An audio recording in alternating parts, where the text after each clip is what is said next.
मीरा भाईंदर में लव जिहाद के मामले तेजी से बढ़ रहे हैं। ऐसा ही एक मामला सामने आया है। एक हिंदू लड़की की जो सहेली थी मुस्लिम, उसने एक शाहबाज नाम के युवक से उसकी दोस्ती कराई, जो कि मुल्शी कंपाउंड में रहता था। उस मुल्शी कंपाउंड में रहने वाले शाहबाज ने उसकी दोस्ती नया नगर में रहने वाले आमीन से कराई। उस आमीन ने अपनी नस काटने की और जान से मर जाने की धमकी देकर उस हिंदू लड़की से आई लव यू टू बुलवाया और एक दिन धोखे से उसे घर में बुला के उसके साथ शारीरिक संबंध बनाया और एक वीडियो चुपके से उसने उस लड़की की, हिंदू लड़की की वीडियो उसने बना ली। अब उस वीडियो को वायरल करने की धमकी देके उसने उस लड़की के साथ जो घिनौनी हरकतें की है, आइए उस लड़की से हम पूरी डिटेल में पूरी जानकारी लेते हैं। 2021 में एक लड़की है, वो भी मोमेडियन ही है, वो बोटीवली में रहती है। तो उसने मेरी पहचान एक मुंशी कंपाउंड के लड़के से करवाई और वो लड़के ने एक नया नगर वाले एक लड़के से करवाई, जो अमीन ये जो है, उससे मेरी फ्रेंडशिप करवाई। वो मेरे आगे पीछे मतलब आगे पीछे रोज़ आता जाता रहता था। उसने फिर एक दिन मेरे को प्रपोज़ किया। मतलब वो तीनों एक दूसरे को जानते ही थे, वो मुझे मालूम नहीं था वो। और मतलब एक दिन वो मेरे पीछे आया और उसने मेरे को वहाँ पे क्लासेस के वहाँ पे उसने मेरे को प्रपोज़ किया और वो साथ में चाकू भी एक छोटा सा लेके आया था। तो वो चाकू दिखा के वो मेरे को मतलब बोल रहा था कि मतलब तूने हाँ मेरे को नहीं बोला तो मैं अपनी नर्स काट लूँगा, मैं मर जाऊँगा, मैं ऐसा मतलब तेरे नाम पे सुसाइड नोट डाल के मैं मर जाऊँगा, ऐसा मैं तेरे को फंसा दूँगा, ऐसा मेरे को ब्लैकमेल करके कि तेरे को हाँ बोलना ही पड़ेगा, ऐसे करके उसने मेरे को तभी हाँ बुलवाया। फिर उसके बाद में थोड़े दिन के बाद मेरे को बोलता है कि तेरे को अभी भी मेरे पे भरोसा नहीं हो रहा है तो मैं तेरे को मेरे घर वालों से भी मिलवाता हूँ। तो फिर वो थोड़े दिन के बाद में उसके घर वालों से भी मिलवाने के लिए लेके गया वो, और उसके मम्मी पापा और उसके भाई की बेटी ऐसे करके मुझे मिलवाया था वो सबसे।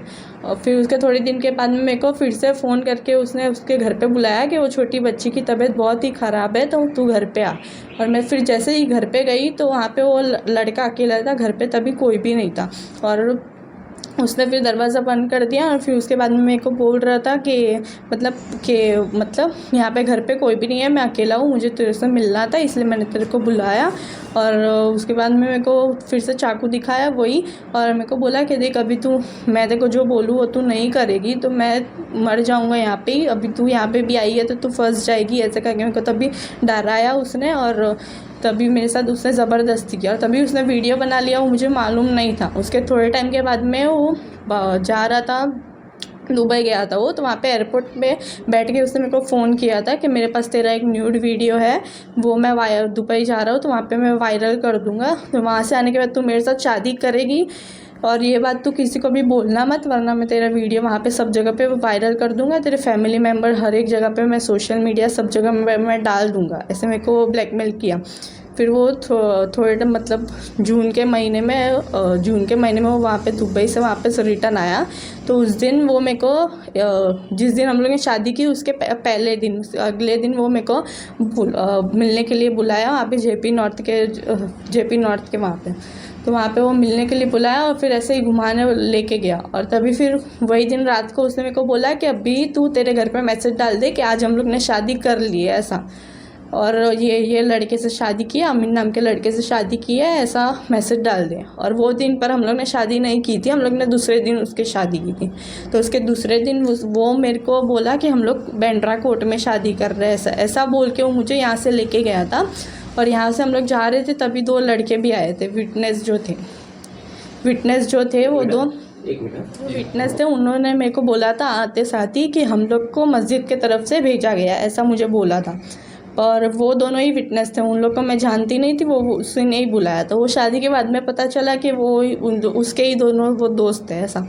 तो उन लोग मेरे को बांद्रा कोर्ट बोल के वो काजी के पास लेके गए मेरे को, वहाँ पे निकाहनामा पढ़वाया और बोला कि 3 स्टैम्प पेपर वो कुछ अलग अलग थे, उसमें मेरी साइन ली और बोला कि अभी आपका मतलब धर्म चेंज हो गया है, अभी आपका नाम मतलब मेरा जो नाम है वो चेंज करके दूसरा नाम रख दिया उन लोग के, उसका जो रहता है वो।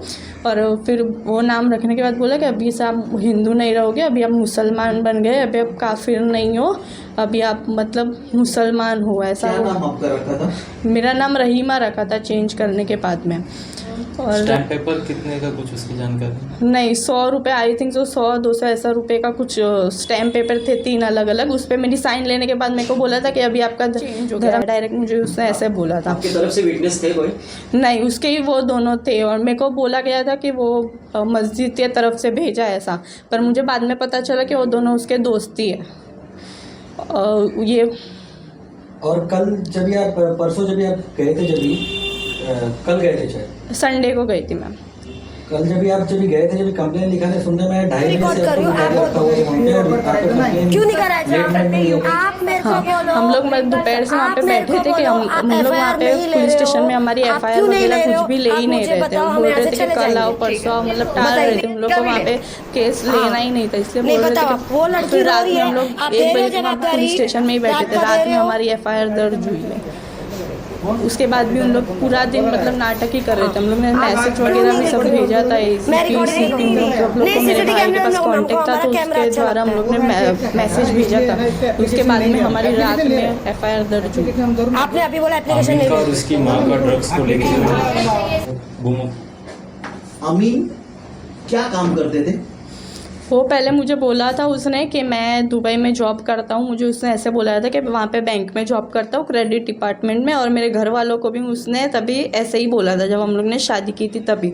और उसके बाद में मतलब मैं जब शादी करने के बाद घर पे गई तब वो कुछ काम वाम कुछ नहीं कर रहा था। वो गांजा चरस, ये जितने भी नशे रहते हैं, गांजा चरस MD ये जितना भी रहता है वो सब कुछ बेचता था। वो कुछ बॉटल जैसा आता है, मतलब हर एक तरीके के नशे वो बेचता था। उससे भी पैसा कमाता था। कभी कभी वो ओला उबेर, वो जो ड्राइविंग का, वो कभी कभी वो वैसा करता था। तो यही काम करता था। उसने झूठ ही बोला था मुझे कि वो दुबई में जॉब करता है। उसका दुबई का क्या कनेक्शन था?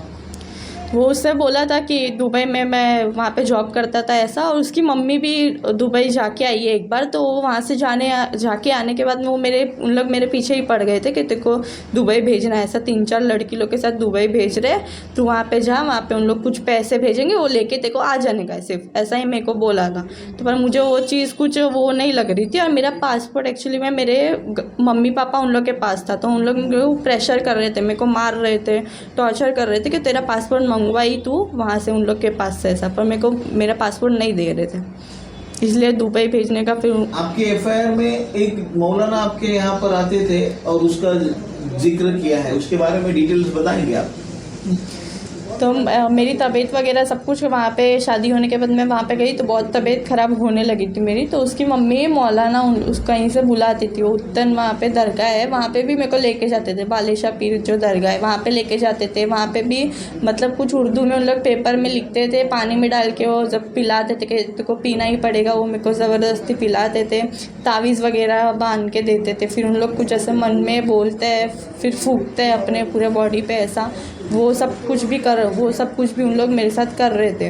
उसके बाद फिर मेरे को बोले थे कि गाय का गोश्त की बिरयानी वो सब कुछ भी खाना पड़ेगा तुमको, चिकन तो ही तुमको ठीक होगा, ये सब कुछ भी खिला रहे। मतलब उसके बाद से मेरे को ज़बरदस्ती मार कर खिलाया गया है ये सब कुछ भी। और मतलब मौलाना को मतलब 3-4 बार मेरे को वहाँ पे वो दरगाह भी लेके गए। और मौलाना तो घर पे उन लोग को उसको बुलाते ही थे ये सब कुछ करने के लिए। तावीज़ पहनाते थे मेरे को कि ये तुमको पहनना ही है ऐसा। ये सारी चीजें आपके साथ कब से हो रही थी? मैं शादी करने के बाद गई, उसके बाद से उसकी मम्मी और उन लोग को बुलाते ही थे मौलाना को।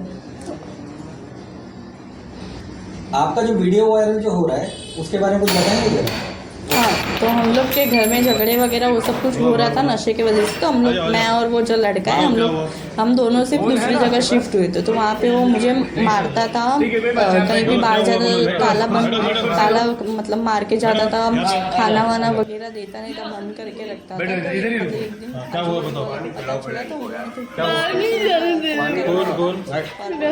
मुझे आपको लॉक करके रखा था क्या? तो मेरे घर पे जब लेके गए, जाते टाइम कुछ बोल के गए क्या? मैंने पुलिस वालों को बोला तो लॉक क्यों करके रखा है आपको?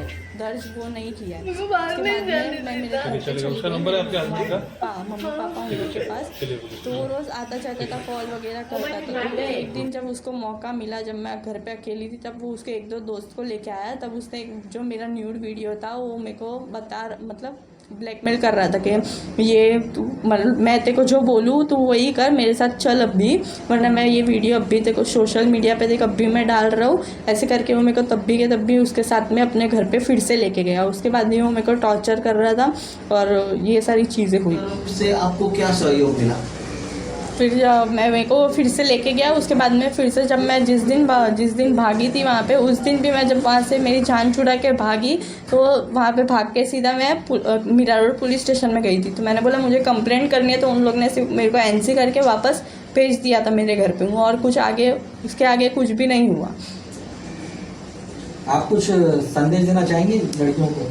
हाँ, तो मैं बस वही देना मतलब मैं बस सब लड़कियों से वही बोलना चाहती हूँ कि अब मतलब मुसलमान लड़कियाँ उन लोग से मतलब सतर्क रहे, दूर रहे कि मतलब उन लोग मतलब पूरा उन लोग का सब कुछ प्लानिंग रहता है। जैसे मेरे को फंसाया वैसे और कितनी लड़कियों को फंसाया भी होगा और कोई तो बाहर नहीं आई होगी। वो ये उन लोग वीडियो वगैरह ब्लैकमेल करते हैं, उन लोग बहुत ब्लैकमेल करते हैं, ब्लैक मैजिक वगैरह वो सब कुछ करते हैं। तो उन लोग अपने झांसे में बहुत फंसा रहे हैं। तो मैं बस सब लोग को वही बोलना चाहती हूँ कि कोई भी डरना मत, मतलब सपोर्ट करने के लिए एफआईआर वगैरह करना, कोई पुलिस वाले नहीं मतलब एफआईआर वगैरह सब नाटक करें। तो मतलब डटे रहना, तुम आपके साथ में सब लोग रहेंगे ही, सपोर्ट करेंगे। बस मतलब सामने वाले को ये सज़ा दिलवाना ज़रूरी है, वरना उन लोग को तो ऐसा लगता है कि उन लोग को कोई फ़र्क नहीं पड़ता है कि एक आएगी दूसरी जाएगी, उन लोग को तो बस ऐसा ही है। तो बस मैं सब वही बोलना चाहती हूँ कि बस मुसलमान लड़कियाँ उन लोग से दूरी बनाए रखें। Thank you. देखा आपने किस तरह पीड़िता ने अपनी आप बीती बताई। कब तक आमीन जैसे लड़के हिंदू मासूम लड़कियों की जिंदगी बर्बाद करते रहेंगे?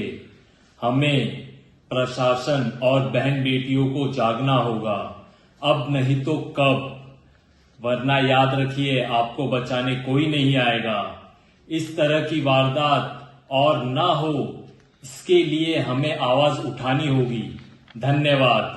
मैं महेश कनौजिया अपने सहयोगी दर्शन धोत्रे के साथ RMC न्यूज।